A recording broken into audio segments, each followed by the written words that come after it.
Every aspect of our lives has been reshaped by technology, from the way we get around, the way we seek information, and the way we communicate. It's easy to think that if only our technology advances enough, we'll finally be satisfied. The fact is, we remain shackled by our primitive Darwinian brains.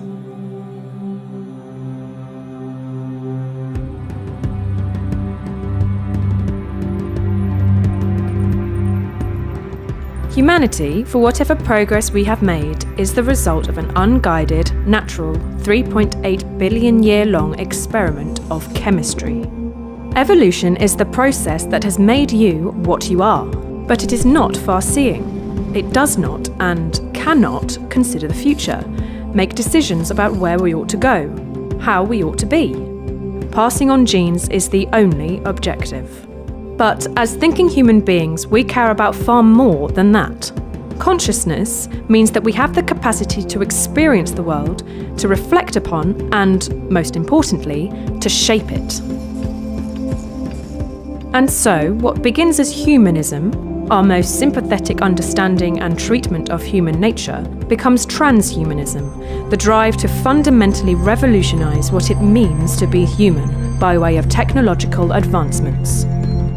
Changing human nature might be the most dangerous idea in all of human history, or perhaps the most liberating. Generally speaking, transhumanist thought does two things. First, it considers current trends to see how future technologies will develop and how they might affect us.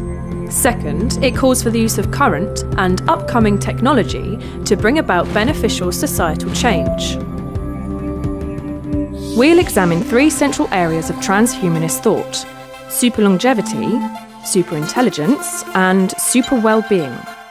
Dubbed the three supers because of their extraordinary transformative potential. So let's begin with a thought experiment to get your intuitions flowing. Consider this. An evil organisation creates an airborne virus. It infects you and the entire human race. As a result, 100,000 people are dying every day. Within 30 years, 1 in 7, 1 billion people, will have died because of the virus. Now, how much money should world leaders put into research to develop an antidote? How high on a list of global priorities would you rate this? There is no denying the situation would be dire. Most people would demand immediate action. But hey, this is just a thought experiment, right? Not quite. 100,000 people really do die every day from diseases caused by aging. But no one treats aging as a global priority. So what explains this double standard? Are we simply resigned to death by aging? Aubrey de Grey, an expert in research on aging, argues that our priorities are fundamentally skewed and that we must start thinking seriously about preventing the huge number of deaths due to aging, the greatest cause of fatal diseases in the Western world. The goal of this strand of transhumanism is superlongevity. Today, we have the minds and the equipment to begin developing technologies to combat aging. Unfortunately, we lack the will and the financial support to do so. Most of us are so accustomed to the idea of growing old that aging seems like just a fact of life. If modern medicine is supposed to keep us alive and healthy for as long as possible, then the anti-aging movement takes medicine to its logical conclusion. It's what happens when as long as possible means as long as we want. But what would a world without aging look like? How would we manage the huge population growth? And who would own the technologies that make it possible? These are huge questions, but we only have time to raise them. We'll investigate them in depth in future videos. Let's move on to the next area of transhumanist thinking. Every year, computers are getting more powerful. What used to fill up a room now fits in our pockets. More crucially, the time it takes for computer power to double is also getting shorter. At the outset of computing, the doubling process took 18 months, and this interval appears to be getting smaller. Plot this on a graph, and it's not a straight line, but an exponential upward curve. We need only project into the future to see that there is a point at which this line is practically vertical, a moment in human history referred to as the technological singularity. The futurist thinker Ray Kurzweil postulates that as these technologies develop, we will likely edit our bodies in order to integrate with computers more and more. This concept should be familiar. We're already in a symbiotic relationship with technology. You can send your thoughts at incredible speeds to recipients on the other side of the planet, find your precise location using satellites, and access the world's repository of recorded human knowledge with the device you carry with you at all times. And all of this was unthinkable 20 years ago.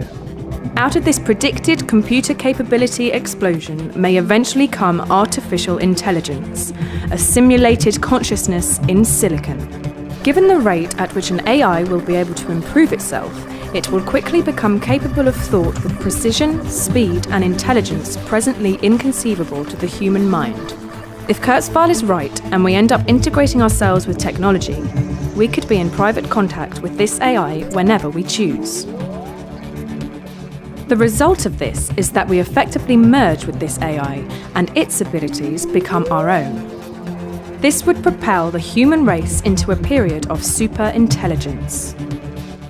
But perhaps, as some argue, no non-biological computer could ever become conscious. Or what if, as every other dystopian science fiction plot goes, this AI's goals differ from our own? And what does our increasing reliance on computers mean for our future? Super longevity and superintelligence are all well and good, but only insofar as they make us happier, more fulfilled, more content. Let's look at the last section, which deals with the issue of well-being. Imagine you're soon to be a parent. Your doctor informs you that, if you wanted, you could choose certain features of your child's biology. You could choose how genetically prone to depression they will be, their levels of anxiety, jealousy, anger, and even their pain threshold. Would you choose a high likelihood of chronic depression, an intolerably low pain threshold? How about panic attacks and anxiety? Probably not. The last major branch of transhumanism, spearheaded by philosopher David Pearce, aims to investigate and phase out suffering. He argues that, ultimately, all our conscious states, our feelings, moods, and emotions are all an expression of our brain chemistry. For Pearce, it is clear that natural selection hasn't designed us to be happy, it's designed us to be good at surviving and passing on genes. A species that is permanently anxious and discontented will have a higher motivation to watch out for predators and take precautions for survival. But in today's world, these emotions are vicious. Our biology has barely changed in 200,000 years, which means that whilst culture and society has arguably made progress, we are still those same aggressive, jealous, anxious, savannah-dwelling hunter-gatherers. This is why Pearce argues that if we ever hope to increase the well-being of our species, we will have to edit our genes. Minimizing our suffering, and the suffering of those we care about, is a crucial part of what drives us. Hence, so-called abolitionists argue that we start using modern technologies to do exactly that: minimize and eventually abolish suffering, ushering in an era of so-called super well-being.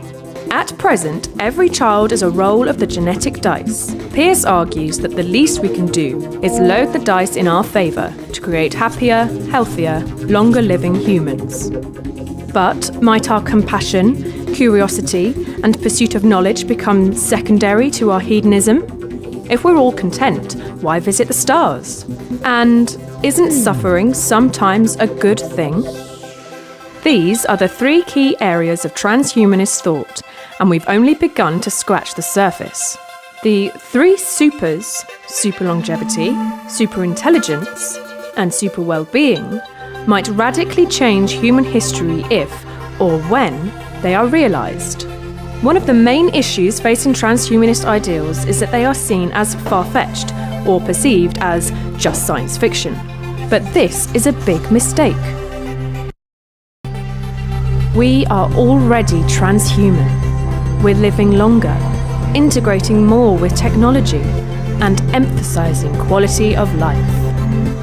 We're in the process of redesigning what it is to be human, only the effects are still so subtle and so slow that it doesn't look like much. But these changes will come faster and faster, and it's only wise to be an active, informed participant in the next stage of human development.